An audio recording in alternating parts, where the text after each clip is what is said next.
Oi, amiga! Senta aí, assiste meu vídeo até o final, você vai gostar. E pra quem não me conhece, o meu nome é Sara. Resumidamente, a minha história ela é feita de superações.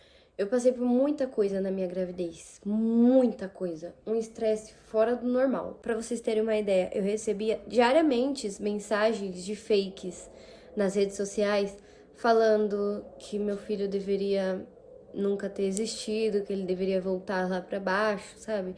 Eu não posso usar algumas palavras aqui, senão o YouTube tira a monetização do meu vídeo.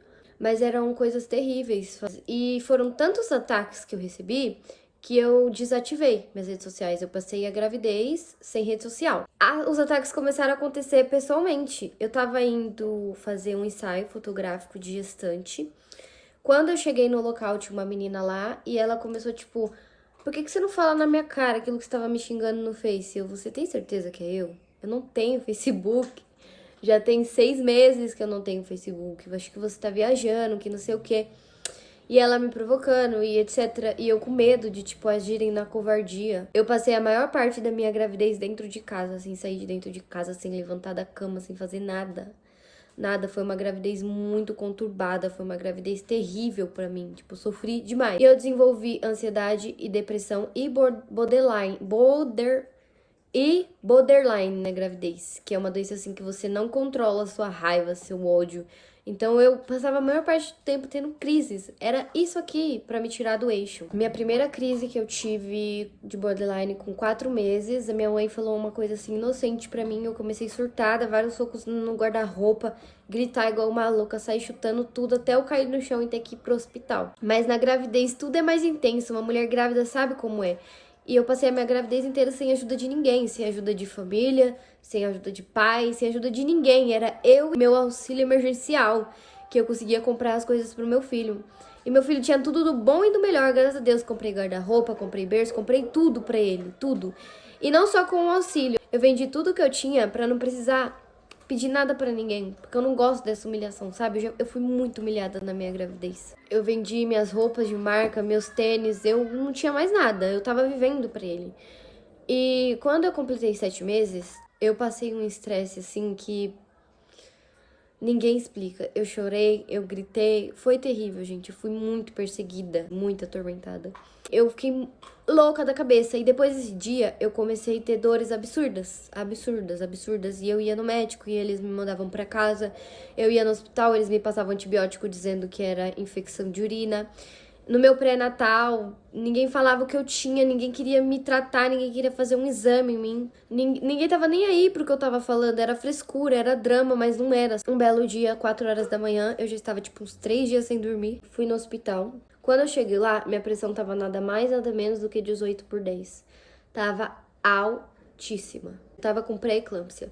E eu sentindo aquela dor absurda, eu gritava de dor. Vocês não têm noção de como pressão alta dói. Quando chegou pra fazer o ultrassom, tava perdendo líquido já há um tempo.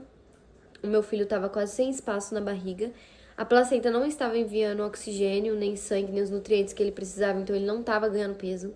Eu tava de 7 meses com um bebê de 800 gramas na minha barriga. Entrou aquele desespero, eu tive que assinar um monte de documento, eu tive que ficar respondendo coisas pra médicos e eu só pedia pra salvarem a vida dele. Não se importem comigo, se você tiver que me deixar morta lá na sala de cirurgia e tirar ele vivo, façam isso, mas infelizmente, os médicos sempre prezam pela vida da mãe do que do bebê. Eu fiquei internada, eles me colocaram sonda, eles me deram um corticoide. Eu ficava o tempo todo com o aparelho de pressão, porque minha pressão não abaixava por nada. E eles vinham tirar sangue de mim em 2 horas. Quando chegou mais ou menos 5 horas da tarde, as minhas plaquetas estavam baixíssimas. Eu tava morrendo. Tava morrendo de verdade. O nome da doença que eu tive foi síndrome de HELP. Quem tiver um tempinho depois pra pesquisar, pesquisa. Bateu aquele desespero, né? Eu sempre quis ter parto humanizado.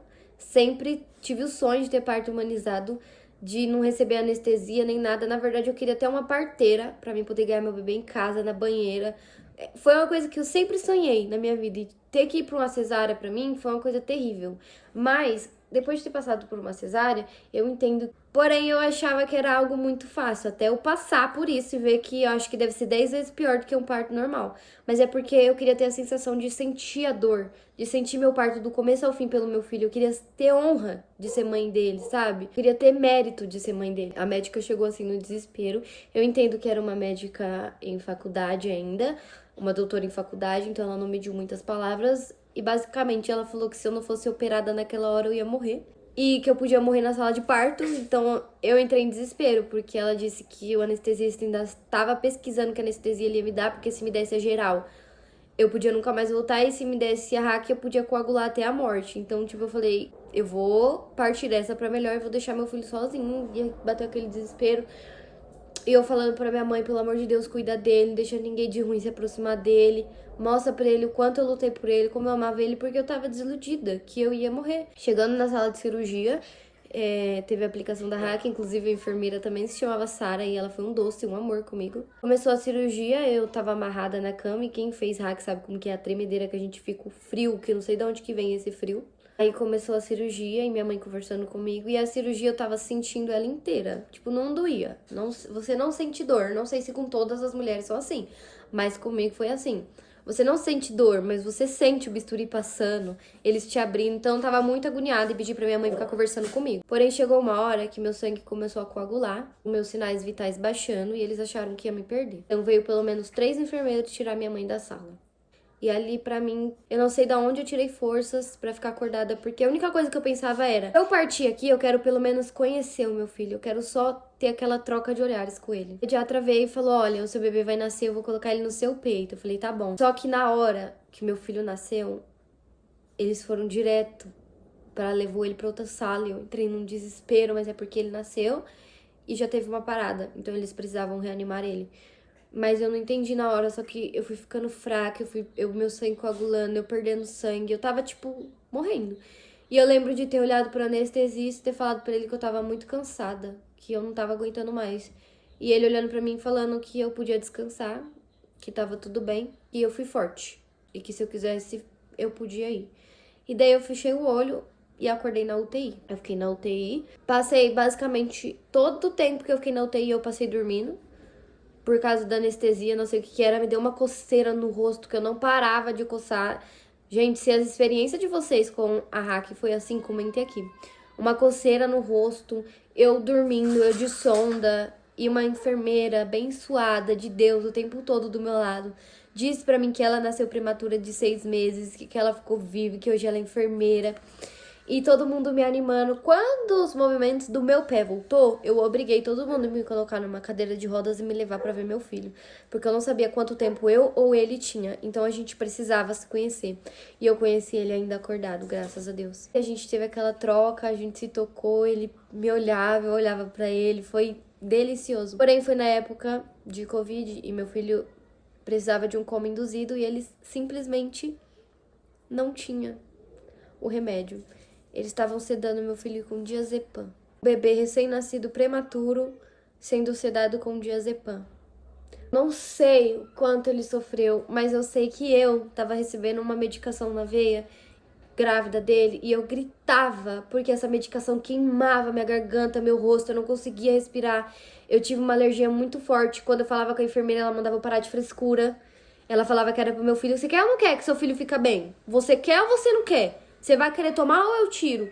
Tipo, ela me tratando desumanamente. E eu sei o que eu senti quando eu tomei aquela medicação e eu aguentei até o fim por ele. Imagina ele que não sabe falar, que não tem como falar onde tá doendo, o que tá acontecendo. Foram dias dolorosos pra nós dois. E a gente ficou internadinho juntos. Eu ia ver ele todos os dias, eu e minha mãe. Minha mãe ia nas 10 da manhã pra pegar o boletim, eu ia o resto do dia, eu ia umas 15 mil vezes, eu ia de madrugada, eu não parava de ver ele. Até que chegou o dia que eu recebi alta, e pra mim aquilo foi horrível. Gente, por favor, não faz isso. Chorei, implorei, gritei, fiz mó vergonha lá e eles me mandaram pra casa. Porém, o que eu pensei em fazer? Eu vou pra casa, eu vou tomar um banho, dormir 1 hora, e aí eu arrumo o berço dele, as coisas, a mala dele, volto pro hospital e vou ficar lá. Eu cheguei em casa meio-dia, tomei um banho. 12h40, o hospital me liga. Foi questão de 20 minutos. Eu cheguei em casa meio-dia, ele faleceu 12h20. E vocês não têm noção do quanto eu me culpei por isso. do quanto eu achei que era eu que tava dando força pra ele, que era eu que tava mantendo ele vivo, e sair de perto dele causou isso. E foi horrível. O que aconteceu é que meu filho não tava ganhando peso, ele não tava desenvolvendo, ele teve uma anemia terrível, ele teve. É porque agora eu não sei assim o nome certo, mas é tipo uma tireoide, por exemplo. Ele não tava ganhando peso, não adiantava nada, ele não ganhava, ele era muito desnutrido. Ai, gente, desculpa, eu fico emocionada. Calma aí que eu já volto. Voltei. E ele teve 5 paradas cardíacas.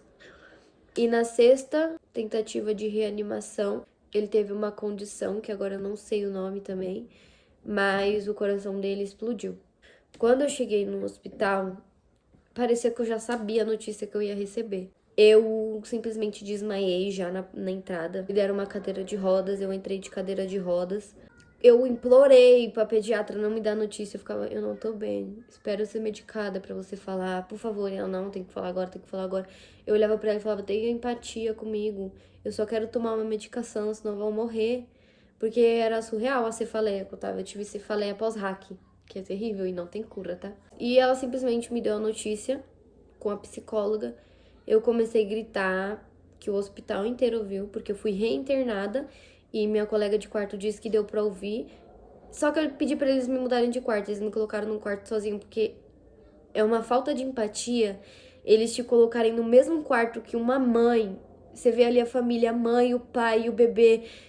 E de um lado é felicidade, do outro é tristeza. Então eles me mandaram pra outro quarto, sozinha, onde eu fiquei internada mais 4 dias e assinei um termo de responsabilidade pra poder sair pra ir pelo menos no enterro do meu filho. Que inclusive enterro é caro, tá, gente? Enterro é caro, não é barato. Eu sem R$ 1 no bolso, desesperada, sem saber o que fazer. O enterro dele foi muito doloroso pra mim, porque só tinha eu, minha mãe, meu irmão, minhas irmãs, minha melhor amiga Jenny. Ela tava lá, graças a Deus. Vocês vão escutar muito minha voz embargando, mas eu tô segurando muito choro, eu não vou chorar. Isso me decepcionou porque eu postei lá o endereço, o horário do enterro, e eu achava que eu tinha amigos. Eu achava que as pessoas gostavam de mim, mas é só você passando por uma situação de extremidade pra você ver que é você sozinha nesse mundo. Foi terrível, eu sofri muito. Eu sofri demais. Eu queria que ele fosse amado. Eu queria que tivesse mais pessoas que amavam ele. Eu queria que tivesse pessoas pelo menos ali por mim. Eu só queria isso. Eu queria poder ter dado um pai melhor pro meu filho. E eu errei muito nisso, mas graças a Deus eu não vou errar mais, porque hoje eu tô com uma pessoa maravilhosa que me dá todo o amor e apoio do mundo. E eu sei que se chegar o dia, que eu não pretendo que chegue, se Deus quiser, não tem como correr. Se chegar esse dia, eu sei que ele vai ser o melhor pai do mundo pro meu filho e eu nunca mais eu vou errar como eu errei. Então, pra mim, isso foi a parte que mais me doeu. E eu nunca ter pegado ele no colo, porque ele passou a maior parte do tempo da vida dele numa incubadora. E a gente não chegou a fazer o canguru por ele estar em coma. Então ele não podia sair dali e a gente só se tocava, né? Eu tocava nele, segurava a mãozinha dele. Muitas vezes ele apertou meu dedo com a mãozinha dele que cabia aqui, ó. Isso aqui era a mãozinha dele toda. Na hora, ele foi enterrado com a saída de maternidade. Na hora de descer a sepultura foi o meu padrasto que levou ele, porque nem o coveiro aguentou e chorou. Meu padrasto levou ele e eu não quis descer até lá pra ver ele descendo a sepultura, porque na hora das escadas eu já comecei a passar mal e gritar, porque não é um choro doloroso, é um choro de desespero. Então eu chorei. Ai, desculpa, gente, só um minutinho que eu vou me recompor.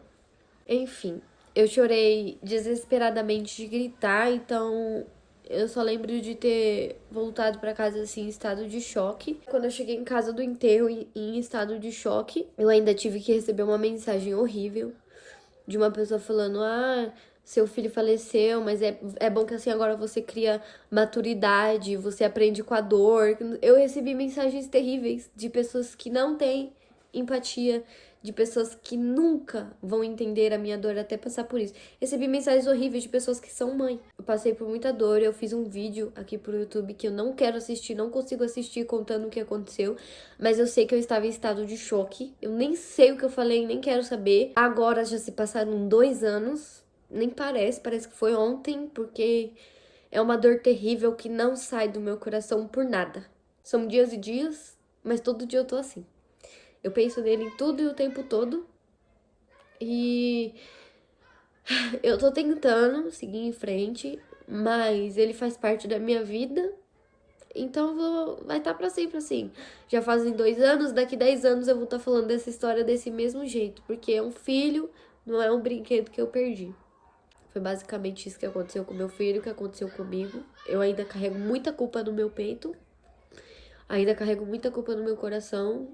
Todos os dias eu penso o que eu poderia ter feito pra evitar isso, o que eu poderia ter feito pra ter ficado tudo bem, mas já passou.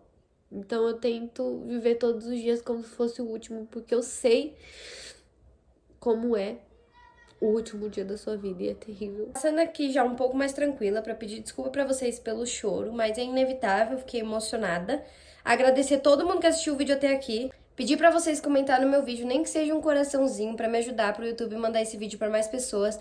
Curte o vídeo e se você quiser me seguir nas redes sociais, eu vou deixar minhas redes sociais aqui pra você, o meu Instagram e o meu TikTok. Muito obrigada por ter assistido até aqui.